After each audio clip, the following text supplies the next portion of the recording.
नमस्ते, good morning दोस्तों। मैं हूं उज्जवल स्वामी और हेल्थ और हैप्पीनेस पे हम बरसों से काम कर रहे हैं। आज मेरे साथ हमारी मेहमान हैं मैडम कविता पनौत जी, जो कि एक जानी मानी एनएलपी ट्रेनर हैं और रेकी मास्टर हैं और बिहेवियर थेरेपिस्ट हैं, लाइफ कोच हैं और एक पैशनेट राइटर भी हैं। बहुत अच्छी लेखिका भी हैं। इतनी बहुमुखी प्रतिभा की धनी कविता जी, आपका स्वागत है हमारे इस शो में। Good morning madam. धन्यवाद। Good morning. तो कविता जी से मैं कई मुद्दों पे बात की जा सकती है, हम एक एक करके क्वेश्चंस लेंगे। आज के इस एपिसोड में हम बात करेंगे कविता जी से एंजाइटी और डिप्रेशन के बारे में, जो हम सबकी समस्या है। तो कविता जी, जरा आप हमारी ऑडियंस को बताएं कि हम इतना चिंता और डिप्रेशन की ओर, चिंता से ग्रस्त होकर डिप्रेशन की ओर बढ़ जाते हैं, हमारे यंगस्टर्स भी, बड़े भी, बुजुर्ग भी, छोटे भी, क्या कारण है और क्या हम करें? तो जहाँ तक एंजाइटी और डिप्रेशन की अगर हम बात करते हैं जी। तो एंजाइटी डिप्रेशन कोई बीमारी नहीं है। ये अच्छा, एक ओके। आपके मन की स्थिति है, आपके माइंड की एक स्थिति है। ये रोग नहीं है? ये रोग नहीं है, इसका इलाज भी बाहर नहीं है। आपने अगर अपने आप को साधना सीख लिया, अपनी लाइफ को रन करना सीख लिया जी। तो आप इससे बाहर हैं। तो इसकी जब शुरुआत होती है तो हर एक इंसान, आज देखा जाए तो एंजाइटी, डिप्रेशन, स्पेशली यूथ, छोटी छोटी बातों में उनको एंजाइटी होने लगती है। छोटे छोटे बच्चे स्ट्रेस्ड फील कर रहे हैं। वो बोलते हैं कि पेरेंट्स आते हैं मेरे पास बहुत सारे कि मेरा बच्चा छोटी छोटी बातों में गुस्सा हो जाता है, डिप्रेस फील करता है, डिप्रेशन हो रहा है, मैडम आप इसकी काउंसलिंग कर दो। तो डिप्रेशन और एंजाइटी को इस तरीके से फ्रेम किया गया है कि इसका सोल्यूशन बाहर है, लेकिन अगर हम इसकी कोर तक जाएं, अगर हम इसे देखें तो ये हमारे ही माइंड का एक हिस्सा है, हमारी पर्सनैलिटी का हिस्सा है, जी, परवरिश का हिस्सा है कि हम कैसे ट्रेंड हुए हैं लाइफ की सिचुएशन को कोप अप करने के लिए, उन्हें हैंडल करने के लिए।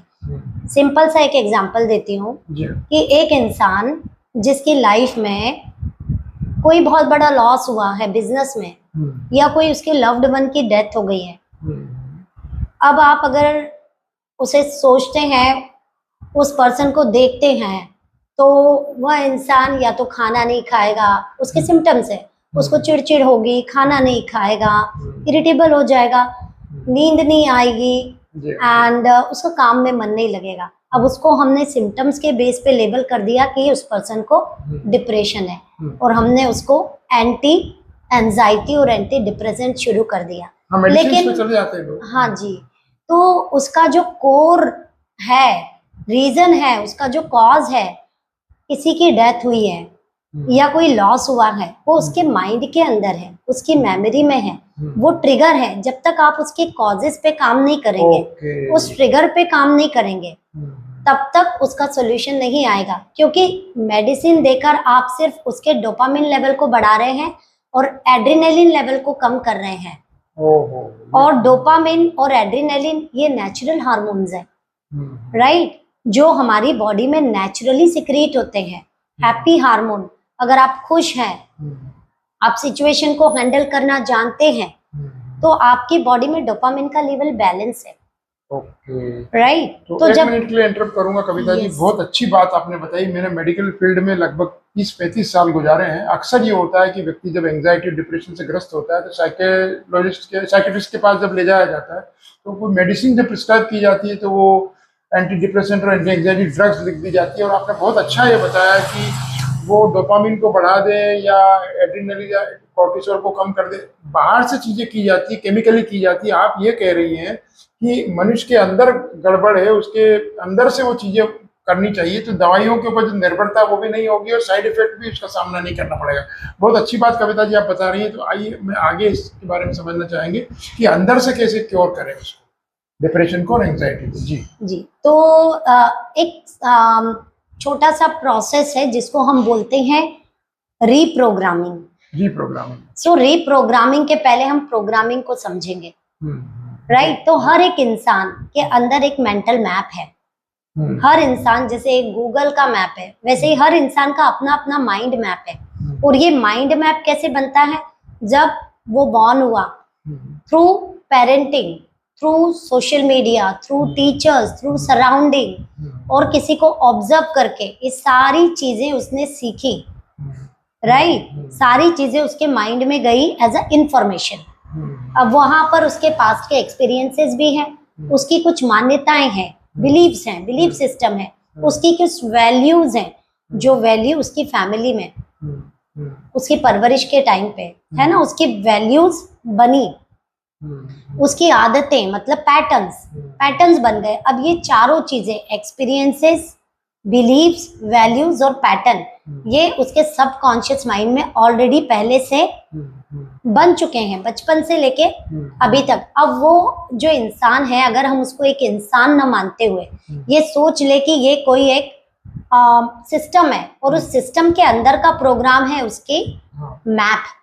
तो अब हर एक प्रोग्राम, जैसे कंप्यूटर के अंदर एक प्रोग्राम होता है और कंप्यूटर के अंदर जो फाइल होती है वो कंप्यूटर उसी के अकॉर्डिंग रन करता है। वैसे हम सब भी अलग अलग इंडिविजुअल है। हमारा जिस तरीके से प्रोग्रामिंग हुआ है, जिस तरीके से हमारी परवरिश हुई है, जैसे हमारी मान्यताएं या बिलीव्स बने हैं, जैसी हमारी वैल्यूज हमने सीखी हैं बचपन से अभी तक, और जैसी हमारी आदतें बनी हैं, हम उसी मैप के अकॉर्डिंग चल रहे हैं। जैसे हमें कहीं किसी डेस्टिनेशन पर जाना है तो हम गूगल मैप लगा देते हैं और पहुंच जाते हैं। वैसे ही ये जो माइंड का मैप है, हमें लाइफ में डिसीजंस, हमारे रास्ते, हमारी चॉइसेस, ये सारी चीजें निर्धारित कर रहा है। और हर एक इंसान का बिहेवियर उसके मैप के अकॉर्डिंग ही है। अगर आप मैप को चेंज करते हैं, उसके प्रोग्राम को चेंज करते हैं, तो आपका डेस्टिनेशन डेफिनेटली बदल जाता है। बहुत अच्छा कविता जी आपने बताया कि हम एक नक्शा, हमें आम जनता की भाषा का प्रयोग करूं तो एक नक्शा जो है हमारे दिमाग में, हमारे समाज में जिन परिस्थितियों में हम पैदा होते हैं, हमारे माता पिता, हमारे जो पेरेंट्स हैं, स्कूल के टीचर्स हैं, समाज है, वो हमारे दिमाग में एक नक्शा बना देता है कि ऐसे ऐसे जीना चाहिए, ये सही है, ये गलत है, और वो प्रोग्रामिंग कही जाती है जो कविता जी ने बताया। अब ये प्रोग्रामिंग जो है कई बार जब इसमें डिप्रेशन और एंग्जाइटी इस कारण से आती है कि वो प्रोग्रामिंग आपकी कहीं ना कहीं गड़बड़ कर दी गई है। तो उस प्रोग्रामिंग को फिर से रीप्रोग्राम करना जो है, जो कि कविता जी जिसकी विशेषज्ञ हैं, कि कैसे उसको रीप्रोग्राम करें ताकि हम जिंदगी को स्मूथली रन कर सकें और अपने मैप, जो मैप यानी नक्शा, उस नक्शे से अपनी जिंदगी के उस खूबसूरत मंजिल तक पहुंच सकें जो हम सभी के लिए हमने तय की हुई है। तो बहुत ही अच्छा, मतलब ये एक जरिया हो सकता है। कविता जी आपसे मिलकर अच्छा लग रहा है, और ये हम चर्चा करेंगे अगली उस हमारी एक एपिसोड में, कि अभी हमने उस मेंटल मैप को समझा। आप इंतजार करिए, पार्ट 2 में कविता जी आपको बताएंगी कि ये जो प्रोग्रामिंग है इसको रीप्रोग्राम कैसे किया जाए। तो कविता जी आपसे मिलने के लिए भी काफ़ी लोग उत्सुक रहेंगे, और आपसे अगर सोशल मीडिया पे जुड़ना चाहें तो, चूंकि आज हम ग्लोबल विलेज में रहते हैं, पूरे वर्ल्ड से लोग, क्योंकि ऑलरेडी आपके क्लाइंट ऑल ओवर इंडिया भी हैं, इंडिया के बाहर भी हैं, तो हमारी ऑडियंस आपसे कैसे जुड़ सकती है? सोशल मीडिया पे आपको कैसे सर्च करें हम? सोशल मीडिया पर मैं अवेलेबल हूँ कविता पनोत के नाम से, एंड आपको डिटेल डिस्क्रिप्शन इस वीडियो के लिंक के साथ में शेयर कर दिया जाएगा। You can connect me on social media, और my company's name is Holistic Health Services. You can search Holistic Health Services on Google and connect to me.